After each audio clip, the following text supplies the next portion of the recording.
네, 하나님께서 많이 허락하시는 은혜와 축복이 여러분들 마음속에 이 한 날 동안 풍성히 임하시게 되기를 간절히 기원합니다. 오늘은 여러분들과 함께 너희는 먼저 구하라. You come first and ask or seek. 너희는 먼저 무엇을 구해야 될까? 여러분 많이 보던 말씀이죠. 마태복음 6장 33절과 34절 같이 한번 읽어보겠습니다. 시작. 너희는 먼저 그의 나라와 그의 의를 구하라. 그리하면 이 모든 것을 너희에게 더하시리라. 그러므로 내일 일을 위하여 염려하지 말라. 내일 일은 내일이 염려할 것이요 한날의 괴로움은 그날로 족하니라. 아멘. 이 말씀은 너무나도 우리가 잘 아는 말씀입니다. 너희는 먼저 그의 나라와 그의 의를 구하라. 여러분들이 종종 어떤 물건, 어떤 사람, 무엇인가가 필요해서 그것을 요청한 적들이 있을 줄 압니다. 어떨 때는 돈이 필요해요? 그럼 또 그 돈을 구하러 다녀야만 됩니다. 때로는 우리가 생활을 하면서 여러 가지 필요한 것들이 있어요.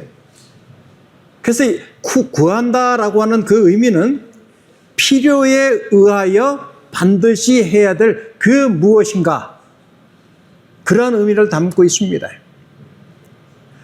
하나님께서는 우리에게 너희는 먼저 그의 나라와 그의 의를 구하라 라고 하는 그 의미는 세상에서 필요한 것, 구할 것이 많지만 그 가운데에서도 하나님의 나라를 구하라고. 하나님께서 우리를 의롭게 여겨주신다라고 하는데 그 의를 구하라라고 말씀을 하고 있는 것입니다. 이 의미는 하나님의 나라와 하나님께서 허락하신 그 의가 우리가 구하는 것 중에 제일 높은 곳에 있는 것입니다. 가장 좋은 것입니다. 근데 우리 사람들은 꽤나 어리석어요. 위에 있는 것을 보려고 고개를 들질 않습니다.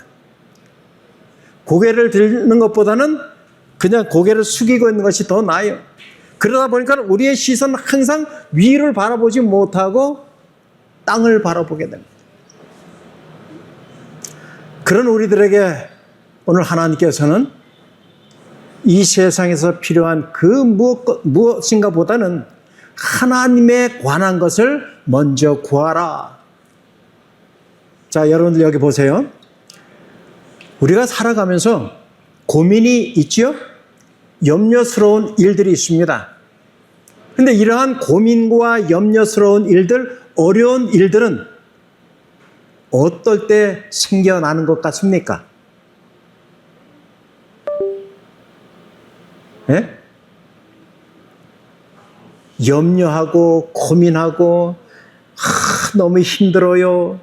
어떻게 살아갈지 모르겠어요. 이러한 일들이 왜 벌어질까요? 내가 게을러서 그럴까요? 내가 그 물건들을 구입해 놓지 못해서 그럴까요? 그러면서 뭐라 그래서 제일 마지막 분홍 글씨로 그날로 족하니라. 무엇이요? 그 괴로움, 그 어려움들이. 그런데 우리 사람들은 미련하잖아요. 고민거리가 있으면 그날로 족하지가 않아요. 그 다음 날도 또 그 어려운 문제들을 이끌어내서 생각을 합니다. 그래서 그것이 3일도 가고 4일도 가고 일주일도 가고 열흘도 가고.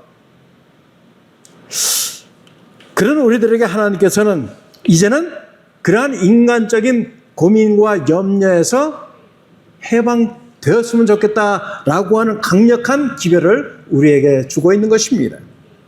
산상보훈이라고 하는 책 148쪽에는 다 같이 한번 읽어봅니다. 시작. 사람들의 마음이 그분의 말씀에 반응을 나타내기는 하였으나 그 말씀을 그들의 생애의 지침으로 받아들이고자 한 사람은 거의 없었다. 제가 종종 여러분들에게 표현하는 글입니다. 우리가 머리로는 다 이해가 가요. 이렇게 하면 된다, 저렇게 하면 된다. 그러나 무엇은 따라가지 못해요? 우리의 행동, 우리의 실질적인 모습들이 따라가지 못합니다. 왜요? 첫째는 힘들고 두 번째는 귀찮기 때문에. 그런데 아무리 좋은 생각도 머리로만 가지고 있는 것은 실질적으로 우리에게 큰 도움이 되질 못해요. 우리의 행동이 뒤따르고 행동 속에서 이것도 이렇게 수정을 하면 좋겠네, 저렇게 하면 좋겠네 라고 하는 그러한 여러 가지 도움의 손길들을 우리가 받고 그러한 경험들을 자꾸 하면 할수록 결과적으로는 여러분들의 자산이 될 수 있다고 하는 사실입니다. 그런데 이 말씀을 보면은 그렇다, 맞다. 무엇은 와요? 반응은 와요. 어제 저녁에 설교 제목처럼 반응. 하나님의 말씀에 반응할 수 있는 우리들. 아까 제 아내가 안교를 진행하면서 비슷한 내용을 이야기를 했죠. 바늘로 사람을 찔렀어요. 아파요, 안 아파요? 아파요. 그러면은 찔림을 당한 사람은 아파 이런 소리가 나와야 정상이죠. 근데 찔렀는데도 이런 모습을 보인다면 그 사람이 정상이에요, 아니에요? 왜 아니에요? 무엇인가 이상이 있는 사람이, 우리 사람은 찔르면 아프다라고 하는 이 감각, 감각이 있는데 그 감각이 무뎌지면 결과적으로는 죽은 사람이나 다름이 없는 것입니다. 당뇨에 심하게 노출되어 있는 환자가 심하면 다리도 어떻게 해요? 절단을 해야만 됩니다. 근데 그 통증을 알아요, 몰라요? 통증도 잘 몰라요, 심하게. 다시 말해서 우리가 어떠한 하나님께로부터 좋은 기별, 참된 생명의 기별을 들었을 때 머리로만 좋아, 반응은 오지만은 실질적으로 그 말씀에 순종하며 살아가는 사람들은 뭐라 그랬어요? 거의 없다고요. 표현이 거의 없다 이렇게 표현되어 있지만은 그 말씀이 내가 생활하는데 반드시 어떤 하나의 규범이 되고 생애의 지침이 되어서 반드시 살아가야만 된다라고 하는 마음으로 행동까지 뒤따르는 자들은 거의 없다.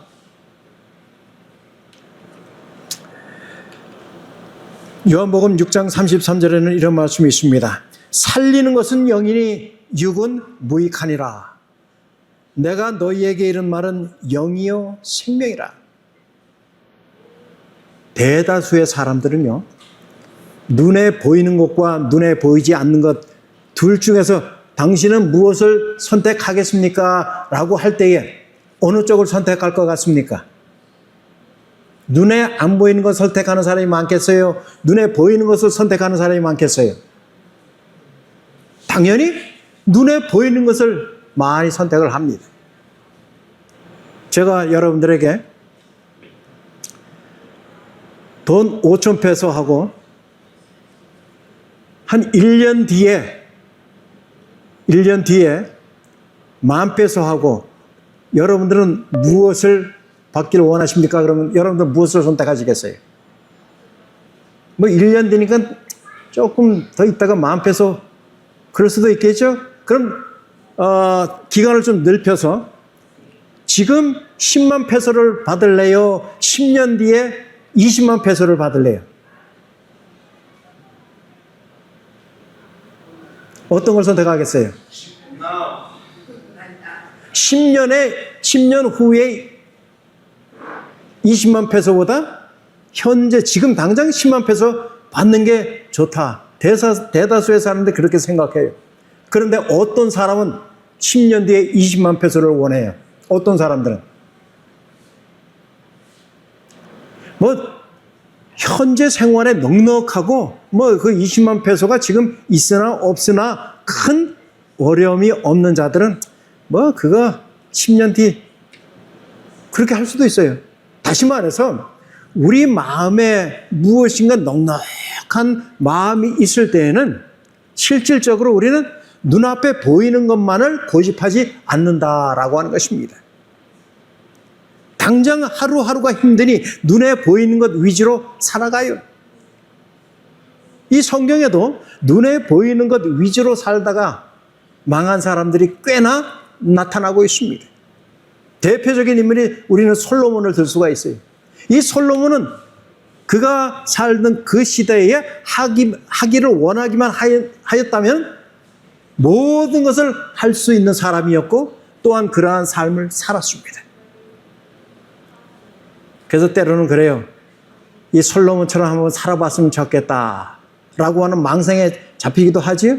그러나 그렇게 살았던 솔로몬이 마지막에 죽기 직전엔 어떤 이야기를 했다 그래요? 헛되다. 모든 것이 헛되다 그랬어요. 다시 말해서 눈에 보이는 것 위주로 살다가는 마지막 그의 인생은 어때요? 헛살았다라고 할 수밖에 없는 고백을 하게끔 한다고 하는 것입니다. 그래서 여기 이 말씀에 보면 살리는 것은 눈에 보이는 것이 아니고 뭐라고요? 영이니 그랬어요. 영이니.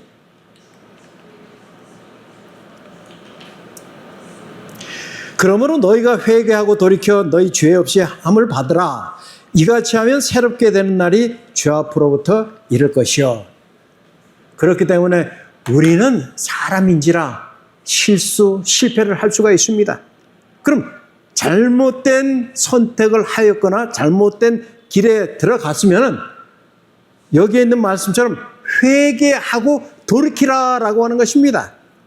그러면 하나님께서는 그 마음을 새로운 마음으로 채워주시겠다라고 약속을 하시는 것입니다.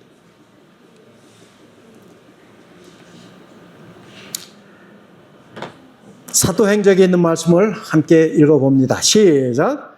우리는 완전하지 않으나 이기심과 죄악에 얽혀 매여 있는 것을 끊어버리고 완전으로 전진하는 것이 우리의 특권이다.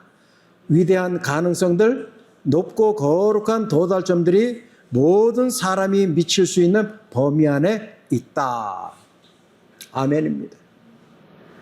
이 선지자는요, 우리에게 할 수 없는 그 무엇인가 멋있는 것을 제시해 놓고 이렇게 하라라고 언급하고 있는 것이 아닙니다. 약간은 힘들어 보이지만은 우리가 할 수 있기에 강력한 힘을 우리에게 전달해 주는 것입니다. 사람이 완전해질 수가 있겠습니까? 이 문제 때문에 우리 교단에 지금까지도 계속 의견이 분분합니다. 어떤 사람들은, 어떤 그룹은 우리도 예수님처럼 완전해질 수 있다. 아니다. 사람은 죄의 본성을 소유하고 죄악 가운데에서 태어났기 때문에 근본적으로 다르다.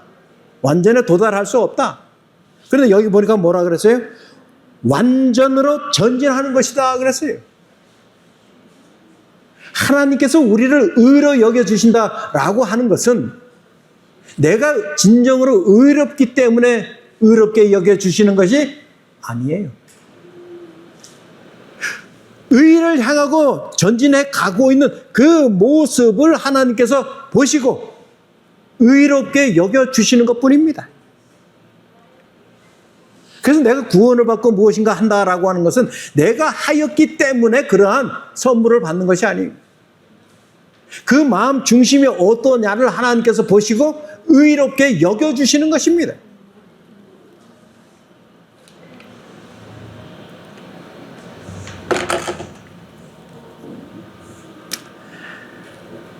우리가 이 마지막 때를 산다라고 하는 표현을 많이 합니다. 마지막 때를 살아가고 있습니다. 그렇게 무엇을 어떻게 해야 됩니다. 라고 하는 이야기를 많이 해요. 그런데 우리 재림교회 안에서는 이 마지막 때의 기준이 1844년 이후에는 어느 때든지 뭐라 그랬어요? 마지막 때가 될 수 있다고 정의를 합니다. 이 의미는 예수님께서 언제 오셔도 우리는 아무 할 말이 없어요.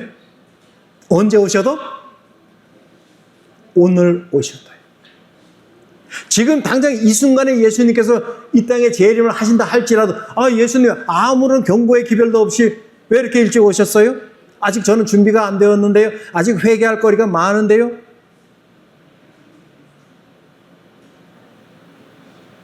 (1844년이면요) 지금으로부터 꽤 오래전이에요.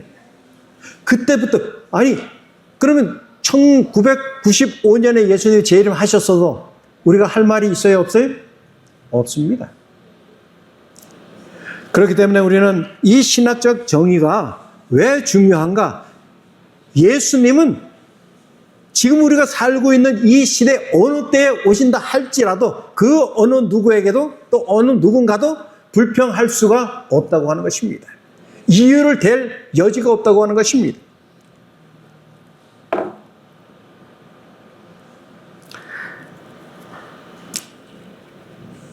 우리가 이 마지막 때를 살면서 내가 그럼 과연 어떠한 일을 해야 될 것인가? 오늘 주제에 있는 말씀처럼 너희는 먼저 그의 나라와 그의 의의를 구하라. 그러한 사람들에게는 염려할 거리가 없어지는 것입니다. 왜요? 하나님 중심적인 삶을 살기 때문에. 서두에 질문드렸던 왜 우리에게 염려와 근심거리가 있습니까? 하나님 중심적인 삶이 아니라 나 중심, 인간적인 중심의 생활을 살기 때문에 걱정거리가 생겨나는 것입니다. 염려가 늘어나는 것입니다.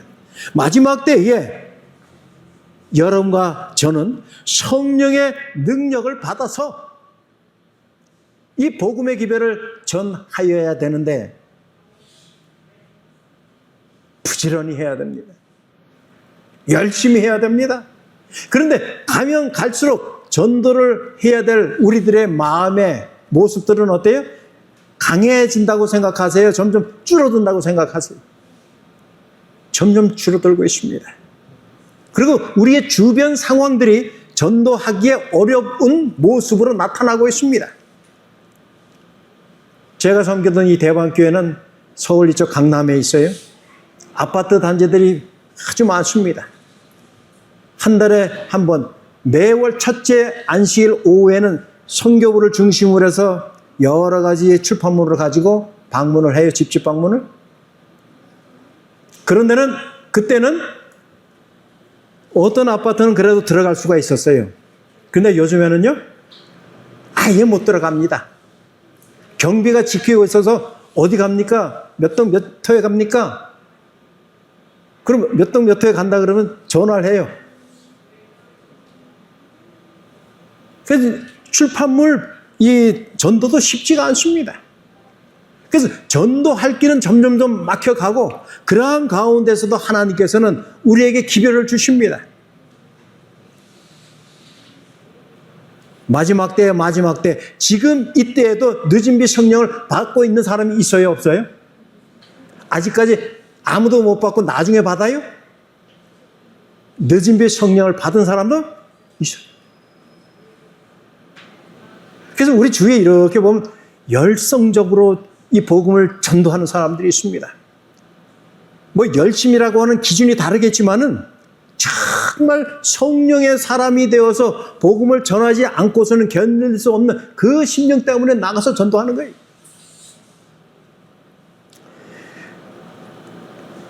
늦은 비가 일어날 수 있으면 하나님께서 이 성경을 통하여서 이른 비를 우리에게 가르쳐 주신 그 사실로서 증명이 되는 것입니다.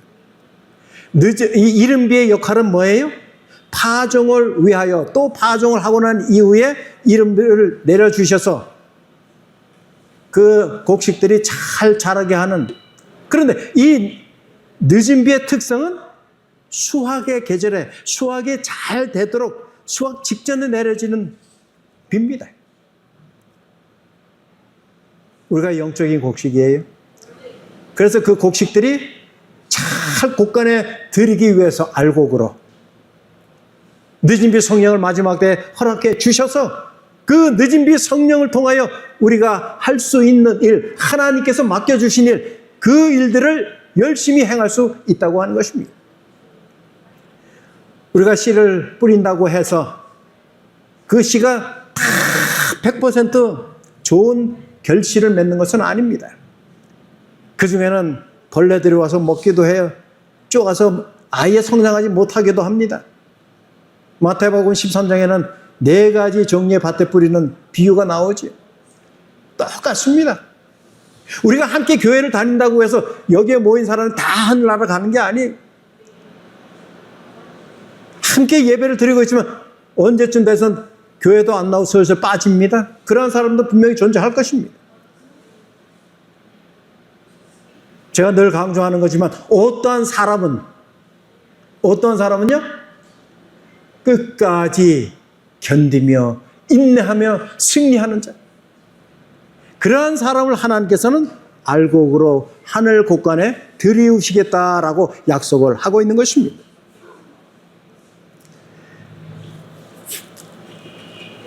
예, 우리 한장로님이 여기 계실 때는 뭐 영어를 하는 거 듣기만 해서 그다지 또 어려운 줄도 몰랐는데 직접 이제 영어로 설교하고 교과 공부하고 하다 보니까 어때요?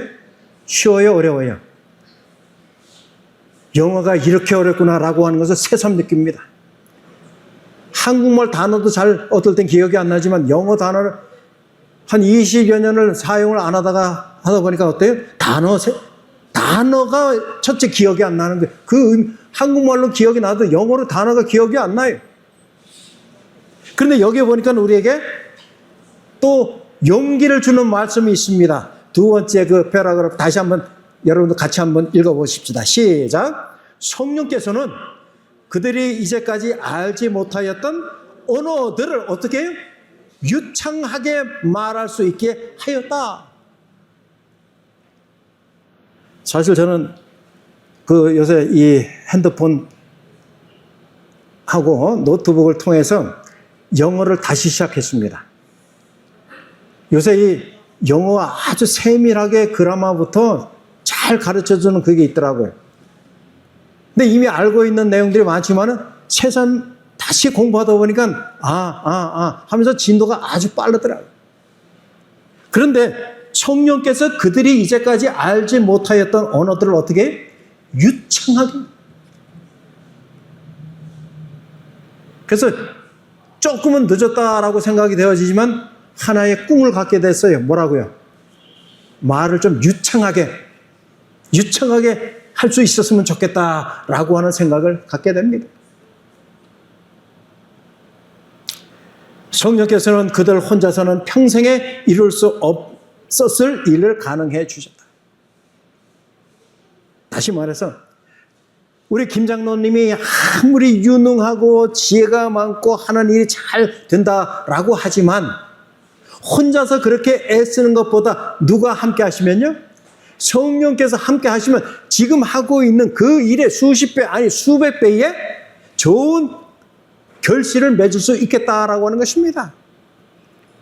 그래서 이 마지막 때를 살아가고 있는 우리는요, 오늘 주제 제목처럼 하나님의 것을 먼저 구하고 하나님의 것을 위하여 살아가고 하나님의 것이 내 마음에 가득 차야만 된다고 하는 사실입니다.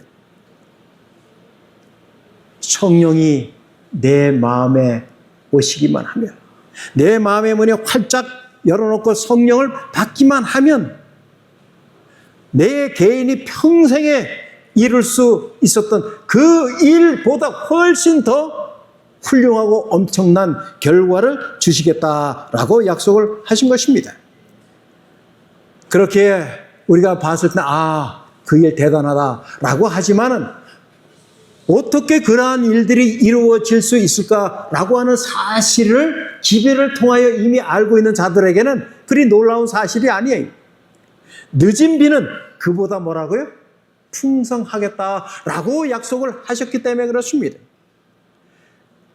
목사에게만 임하는 것이 아니라 우리 모두에게 함께 성령은 임할 것입니다.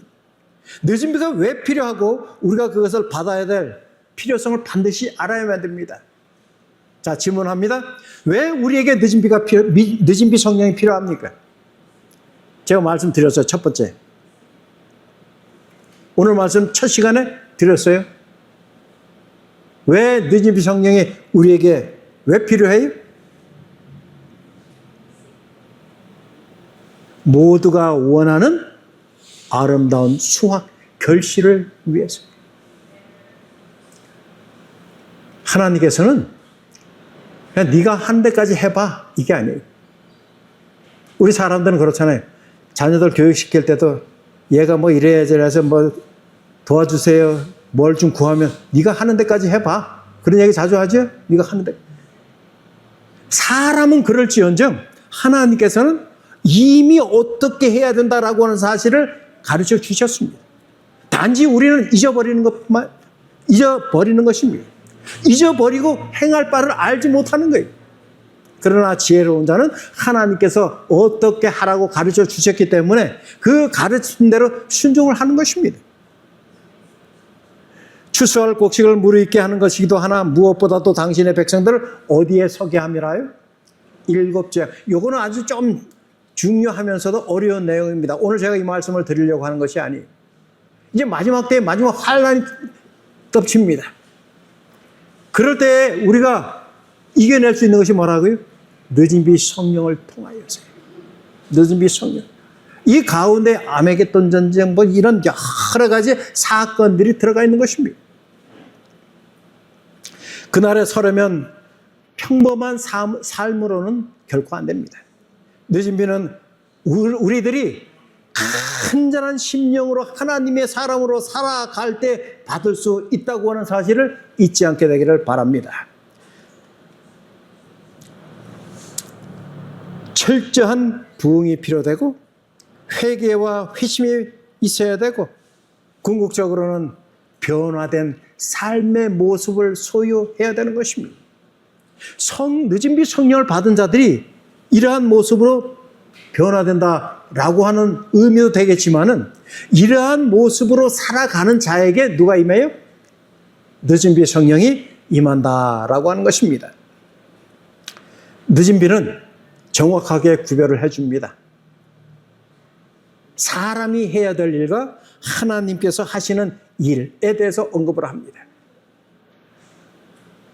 우리는 이 둘 중에 어느 것을 선택할 의무가 있는 것이 아닙니다. 그러나 가만히 보면 우리는 너무나도 자주 사람이 해야 될 그 일 쪽으로 기울어져서 치우쳐서 생활을 하고 있는 것이 사실입니다. 왜요? 눈에 보이는 것이기 때문에. 그러나 하나님이 하시는 일은 눈에 보이질 않으니까 잘 믿질 않는 겁니다. 그런데 이 늦은 비의 성령을 간절한 마음으로 갈급하고 받기에 준비된 자는요, 어떤 일 중심으로 살게 되어 있다고요? 하나님께서 하시는 사업, 그 일 중심으로 살아간다라고 하는 것입니다. 그렇기 때문에 가래 뽑은 기별이라고 하는 책 보면은 성령의 침례를 받기 위하여 합당한 사람이 되도록 준비하는 것, 우리의 해야 될 일 가운데서 성령의 침례를 매일 받기를 갈망하는 그러한 일들을 첫 번째로 해야 될 것이다 라고 강조를 하고 있습니다. 우리 가가연대어로 한인교회가 지금 부흥했습니까? 부흥하고 있습니까? 앞으로 부흥할 것입니까? 여러분들의 마음은 어떤 마음을 가지고 계세요? 아, 우리 한인교회 이제는 안 돼. 사람도 별로 없고. 그냥 주저앉아버릴 겁니까? 아니에요. 우리 모두가 큰 소망을 가지고 있어야 돼요. 꿈이 있어야 됩니다. 근데 중요한 것은 선지자가 이렇게 표현했어요. 교회 전체가 부흥되기를 기대하지 말라 그랬어요. 한국에서는요, 그러한 일들이 많아요. 새해 첫 안식일만 되면은 교회 재직들이 모여서 이런저런 의논을 해요. 그럼 올 연말에는 어떠한 성적을 좀 우리가 결실을 맺을 것인가 서로 이야기를 합니다. 근데 보면은 무슨 위주의 목표를 세워요? 눈에 보이는 침례자 몇 명, 11금 얼마, 안실학교 학생 몇 명 증가? 그래서 제가 어느 한 교회 부임을 해서 처음 그 재직위원회를 했어요. 우리는 11금 얼마 그런 목표 세우지 말자. 침례자 몇 명 목표 세우지 말자고. 그것보다 얼마나 내가 헌신하며 하나님과 가까이에서 생활할 것인가를 위하여 표준을 적어놓자. 그래서 1년에 성경 한 번, 최소한 한 번 읽을 정도의 성경 통독표를 전 교인에게 배부를 합니다. 그리고 문서 선교부에서 매 안식일마다 읽어오신 분들이 체크를 해요. 연말에 시상식을 합니다. 뭐 그것도 싹 좋은 방법은 아니지만 가능한 하나님의 것으로서 나를 채우자라고 하는 것으로 목표를 세웠다고 하는 것입니다. 그렇게 열심히들 하면 교회 전체가 부흥이 되어야 되는데 교회 전체가 부흥이 되는 교회 한국에서 보셨습니까? 어느 소그룹은 잘 운영이 돼 A라고 하는 소그룹, 그러나 B라고 하는 데는 모이지도 않아요. 부흥이라고 하는 것, 전체가 부흥한다라고 하는 것은 거의 불가능합니다. 교회에 속한 모든 이가 받는 것이 아니기에 개별적인 하나님과의 관계를 맺으라라고 하는 것입니다. 우리가 종종 이 계시록 18장의 말씀 속에서 하나님의 백성들은 바벨론에서 나오라라고 합니다. 바벨론은 하나님의 것과 반대되는 곳을 상징하고 있어요. 그러게 현재 거기에 머무르고 있는 자들은 빨리 그곳에서 나오라고요. 나오지 아니하면 함께 멸할 것이기 때문에. 이러한 호소가 지금도 계속 들리잖아요. 지금 여러분들 가운데서도 다른 곳에 계시다가 이쪽으로 출석하시는 분들이 계실 거예요. 다른 교파에 있다가 우리 교회에 출석하시는 분들 계실 것입니다. 어떤 사람이 그래요? 어느 교파가 중요합니까? 내 마음속에 참된 하나님을 모시고 참된 신앙인으로 살아가면 되지 무슨 교파가 필요합니까? 저도 사실은 동의합니다. 그 내용에. 그러나 중요한 것은 인간적인 해석으로 여러분들에게 말씀드리면 가능성을 보는 것입니다. 가능성. 내가 실패할 것이냐 성공할 것이냐. 실패하는 삶을 사는 9사람이 있고 본인이 들어가서 10명이에요. 거기 가서도 내가 하나님과의 관계만 잘 맺고 내가 살면 되지. 맞는 말이에요. 그죠? 그러나 같은 생각과 같은 목표와 같은 모습으로 살아가고 있는 8사람 있는 곳, 좋지 못한 세속적인 생각을 가지고 살아가는 사람 하나, 그렇게 있는데 내가 가서 10명을 채워서 산다. 그럼 어느 쪽으로 가는 게 가능성이 더 높아 보입니까? 당연하잖아요. 우리 재림교회라고 하는 것은 말씀 중심으로 말씀 가르침대로 살아가고 있는 구성원들이 모인 집단입니다. 그룹이에요. 그렇게 재림교회에 와서 말씀을 듣고 연구하고 기도하고 하나님의 것으로 채워간다면 비록 인간적인 마음으로의 표현이지만 가능성을 보았을 때 훨씬 더 유리하다라고 하는 것입니다. 그 외에는 정말 하나님과의 관계가 중요한 것입니다. 그래서 바벨론에서 나오라 하는 것은 하나님의 영역이 아닌 곳에 머무르고 있는 자들이여 이제 그곳에서 나오라.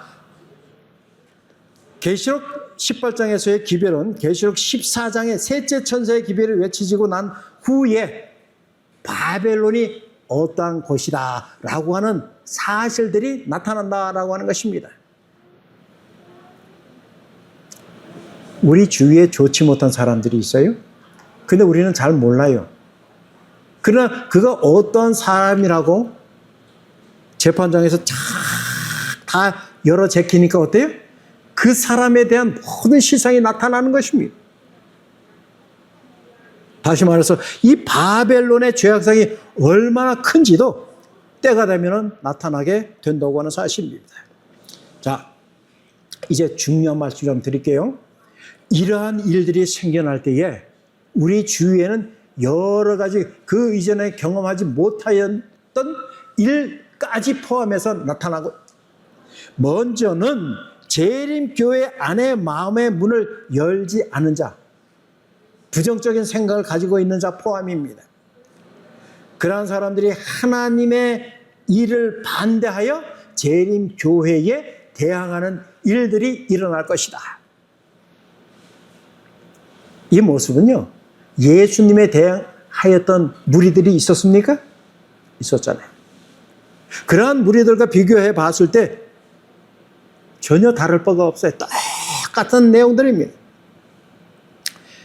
주변에 많은 세상 교인들이 재림 성도를 때가 되면 광신자로 몰아갑니다. 그래서 노아가 받았던 조롱, 멸시, 능멸 이러한 모든 것을 받을 때가 오리라 라고 말씀을 하고 있는 것입니다. 이제 말씀을 줄이면서 한번 요약을 해보십시다. 우리는 하나님께서 택한 자들을 남겨둔 숫자에 대해서는 잘 알지 못한다. 하나님께서 14만 4천인만 구원을 하실 것인가? 한 100만 명은 구원하실 것인가? 하나님은 숫자를 우리에게 가르쳐 주신 것이 아니라 오늘 주제절이 뭐라고요?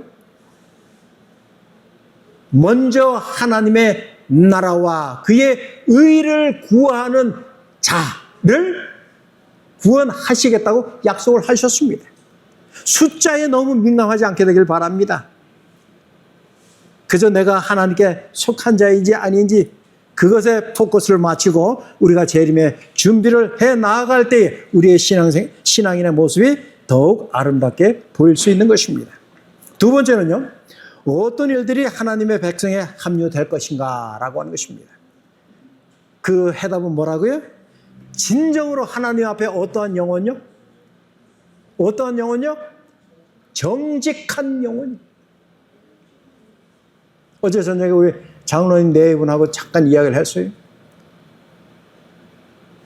정직하지 못한 거짓말에 대한 그 이야기도 포함해서 좀 했습니다. 사람이 함께 생활하면서 이 사람은 내가 신뢰하지 못한다라고 하는 사람의 특성을 보면 뭐 하는 사람이에요? 첫째, 거짓말하는 사람이에요. 참 거짓말하고 정직하지 못. 몇 번만 교류해보면 그 사람의 속마음을 어느 정도 우리는 알게 되어 있습니다.